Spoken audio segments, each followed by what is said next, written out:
I was never the favorite at St. Gabriel's Parish, but I never expected to become the person whispered about in the church hallways either. My name is Emily, I'm 21, and for most of my teenage years, the church was my safe haven. After losing my dad at 16 and spiraling into a dark place, the community youth group became the only constant in my life. They prayed with me, helped me finish school, and made me feel like I belonged somewhere, until Shannon came along. Shannon was 28, tall, always dressed like she was headed to a magazine cover shoot, and had this sickeningly sweet smile she wore like armor. At first, I thought she was just a little intense. She was a leader of the church's young adult ministry, Radiant Souls, and she took her role seriously. Too seriously. Her Bible might as well have been a rulebook, and if you didn't follow it exactly her way, you were out. She tolerated most people, even the ones who showed up hungover to Sunday Mass or made inappropriate jokes during group dinners. But me? No matter what I did, she had a problem with it. I laughed too loud. I talked too much. I asked the wrong questions in our Bible studies. Every time I tried to fit in, she pulled me aside and scolded me like a child. "This isn't a place for attention seekers," she once told me after I made everyone laugh during game night. I wanted to disappear into the floor. For a while, I tried harder. I toned myself down, barely spoke, and stayed on her good side. Or so I thought. The final straw came the week of my 18th birthday. At our parish, turning 18 meant you had to complete a certification process called Virtus, a protocol meant to protect children in the church. I was excited. This meant I could volunteer, mentor the younger girls, give back to the group that had saved me. But to start that process, I had to go through Shannon. I texted her 3 times over 2 weeks, asking politely for guidance on getting certified. No answer. I saw that she had read the messages, 3 little gray check marks taunting me, but she never replied. Finally, I spotted her at Mass and approached her. I smiled nervously and asked if she could help me begin the Virtus certification. She didn't even hesitate. "I don't think it's a good idea for you to return to the group," she said, in that condescending, syrupy tone that made my skin crawl. "You just don't represent the kind of faith and discipline we're trying to cultivate." I blinked. "Excuse me?" She crossed her arms and tilted her head. "You hurt people, Emily. You're disrespectful of the faith. We don't want that energy around here." That moment shattered me. I felt the way I had the day my dad died, unwanted, unloved, forgotten. The group that once felt like family now felt like a stage, and I was the villain written out of the final act. I left the church in tears that night, clutching my Bible like a lifeline. But sadness doesn't stay sadness forever. Sometimes, sadness evolves. Sometimes, it turns into vengeance. The week after Shannon banished me from the group, I tried to carry on like nothing had happened. I threw myself into work, school, and my daily routines, but every night I came home and stared at the cross above my bed and felt nothing. Not peace. Not faith. Just this boiling pressure in my chest, like something sacred had been defiled. I watched from the sidelines as my old friends posted group selfies after Mass. There was Shannon, always front and center, glowing with approval. And there, in the background, were the people who used to pray beside me. Laugh with me. Cry with me. I had been erased. Then came the final insult. One night, Shannon posted a photo of the Radiant Souls group all holding candles with the caption, "So grateful for this family that lifts each other up. We only accept the brightest lights here, sparkling heart sparkles." Something in me snapped. I don't know what part of me it came from, maybe the scared girl I used to be, maybe the angry woman I was becoming, but I knew one thing: I wasn't going to let her rewrite history. If she wanted to make me look like a sinner, I'd show her what that actually looked like. Let me be clear, I didn't plan to hurt her physically, emotionally, or in any irreversible way. I just wanted the truth to stain her image like red wine on white linen. I remembered an episode from Better Call Saul where someone planted drugs to sabotage a rival. It was ridiculous, darkly funny, and it gave me an idea. I went to the seediest smoke shop in my neighborhood. The kind that didn't ask for IDs or receipts. I bought a cheap pink vape pen and had one of the cashiers, this bubbly goth girl with a Sharpie, write "property of Shannon M." on the side. The next Sunday, I went to St. Gabriel's. I wore sunglasses and a hoodie, pretending to be invisible. While everyone was chatting after Mass, I slipped into the main sanctuary. I placed the vape inside the hymn book slot in one of the front pews, the one Shannon always sat in. It didn't take long. By that evening, my phone blew up. My only real friend left in the group texted, "Girl, you did not. There's a whole witch hunt going on. Someone found a vape and it had Shannon's name on it. She's freaking out." I smiled. It wasn't enough. Not yet. But it was a start. SOE leveled up. I wasn't done. The vape stunt had sent small ripples through the group, some subtle side eyes, a few awkward conversations and whispers just loud enough to sting. But Shannon, being Shannon, recovered fast. She posted a story a day later captioned, "Pray for those who try to harm you. Their pain is louder than their actions." Patronizing. Sanctimonious. Fake. So I got personal. I started researching over-the-counter medications. Something that would be just uncomfortable enough to spark conversations, but not dangerous or criminal. That's when I found it. Femoxyl, a medication for vaginal infections. Nothing illegal, but definitely enough to raise eyebrows if accidentally discovered in a church kitchen labeled with someone's name. I bought a box online. The packaging was discreet, but the contents? Awkward. I printed a small, professional-looking label with Shannon M. in clean font and stuck it right on the box. It looked legitimate, like a prescription someone had forgotten. Then came the Sunday after next. I waited until the post-mass mingling started, when people went to grab snacks, refill the coffee pot, and hang in the kitchen. I strolled in like I belonged, smiling, making small talk with someone who thankfully didn't hate me yet. When they turned to grab some napkins, I slipped the box behind the coffee filters and excused myself. Later that day, I got a text from a friend in the group. Someone found pills in the kitchen. They had Shannon's name on them? A guy from the group apparently found them while cleaning up. Word spread faster than the wine at communion. By the next evening, the whispers turned into Facebook group chatter. Someone anonymously messaged the group admin, "We might want to be more careful in the kitchen, some meds were found." Again, Shannon didn't address it publicly, but her silence was loud. She was quieter, more reserved. Less smug. Like a queen defending a crumbling castle.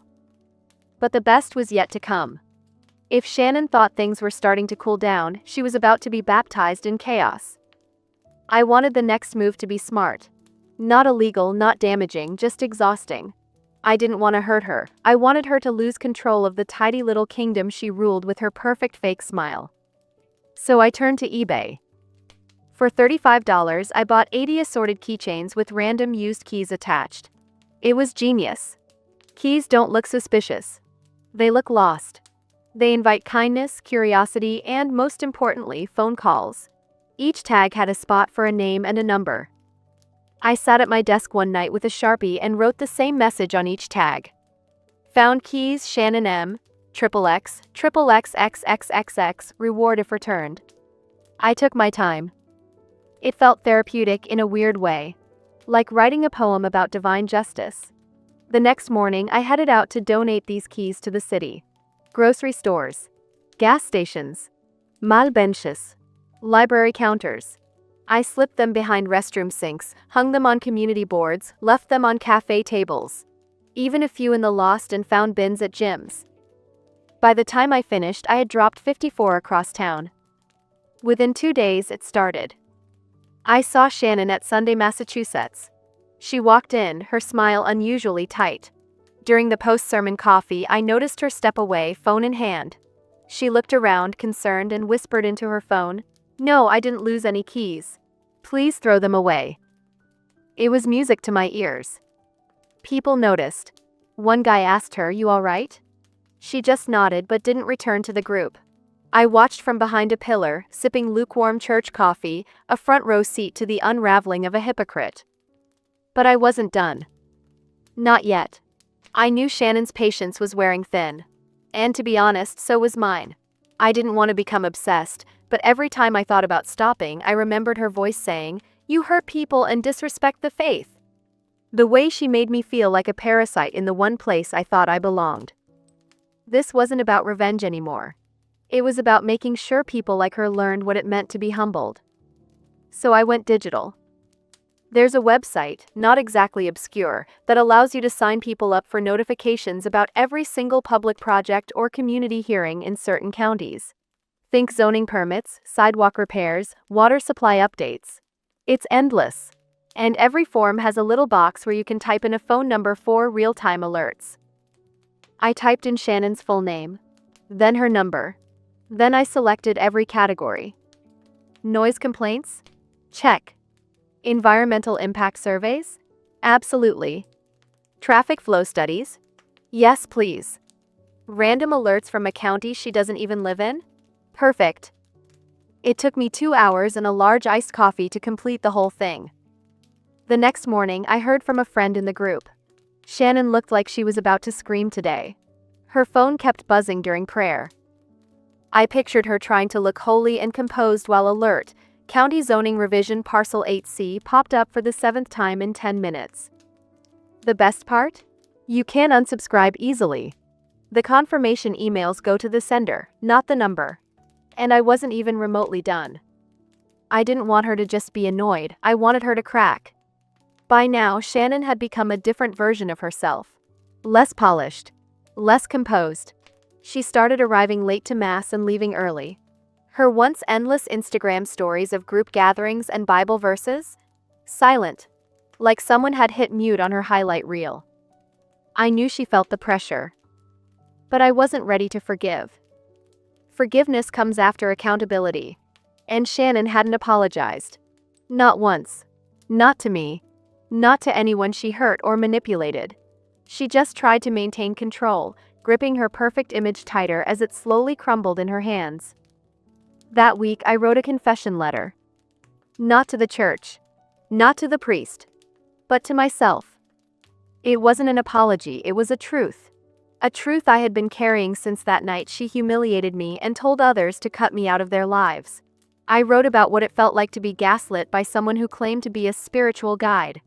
How I questioned my worth. How I cried in the chapel, asking God why I felt so unwanted in his house. I wrote everything. And when I was done, I mailed it anonymously. To her. No threats. No insults. Just truth. I didn't expect a response. But a week later, she posted a cryptic quote to her story. You can only hide from your sins for so long before the echoes become louder than your prayers. For a moment, I wondered if that was her version of a white flag. A peace offering. But she never messaged me. Never asked how I was doing. Never took responsibility. So I kept going. Because if God wasn't going to hold her accountable, I would. There's a strange kind of stillness that comes after a storm. Not peace exactly, just the absence of noise. That's what the church felt like now. Quiet. Tense. Off. Whispers started to shift. For the first time, people weren't just questioning me. They were questioning her. Did you hear Shannon's phone went off 6 times during confession? Someone found her number in a Walgreens lost and found bin.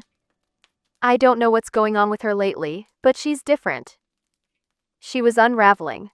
But what caught me off guard wasn't the rumors, it was how quickly people started pretending they had never liked her to begin with. People who had once stood by her as she exiled me now made vague comments like, leadership can really go to some people's heads. It was bittersweet.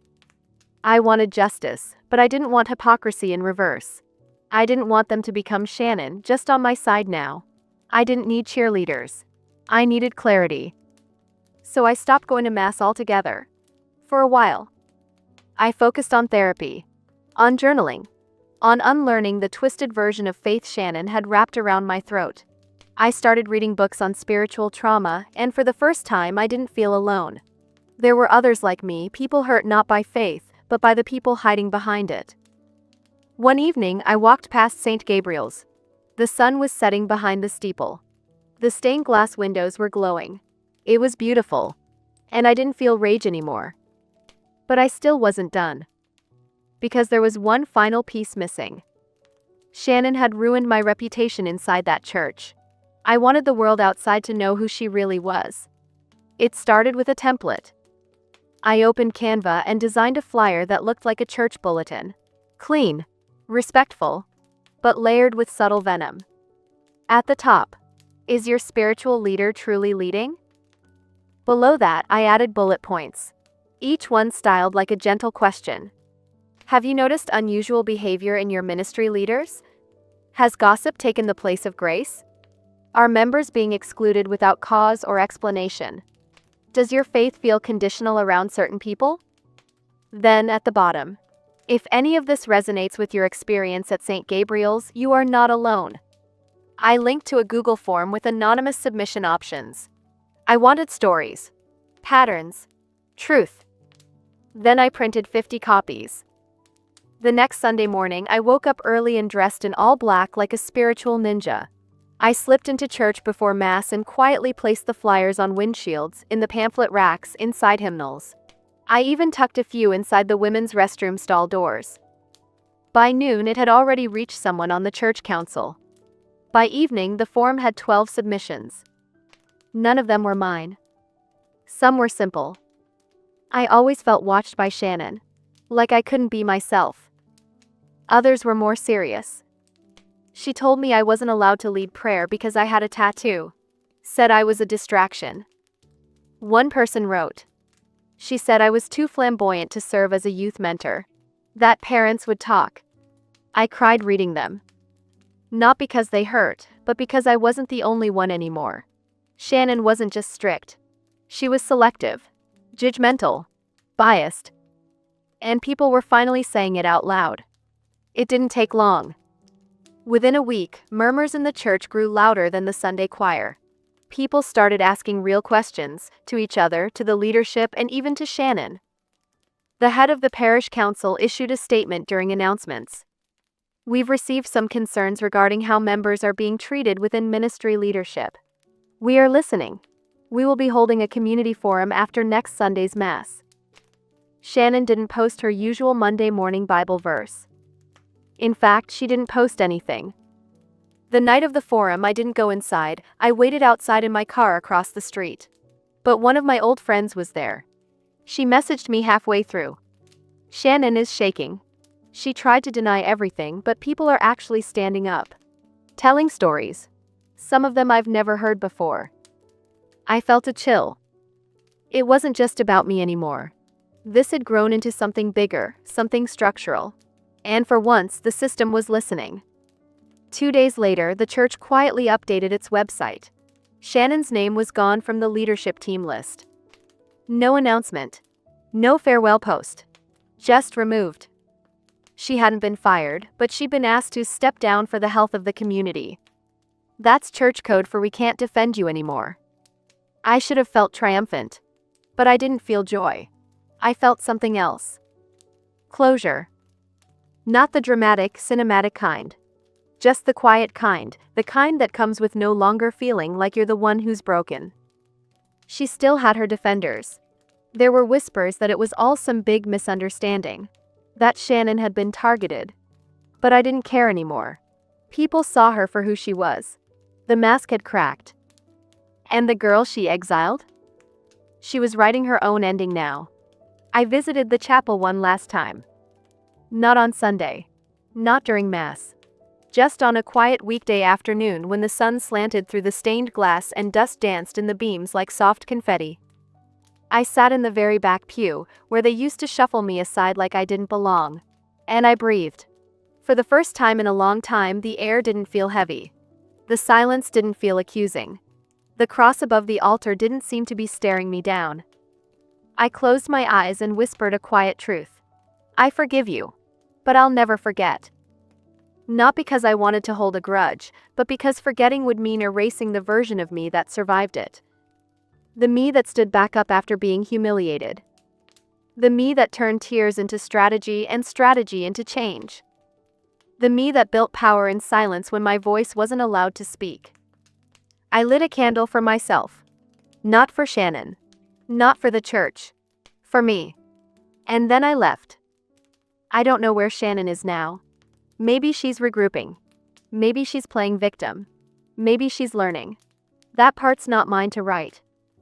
But I do know this. I'm not the same person she once exiled with a smirk and a few quiet whispers. I am sharper, softer, wiser, and louder.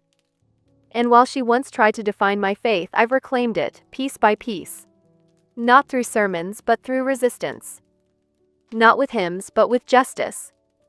Not inside the walls of a church, but within the sanctuary of my own voice. This wasn't a story about God punishing someone. It was about a girl who learned how to stop waiting for lightning to strike and became the storm instead. Amen.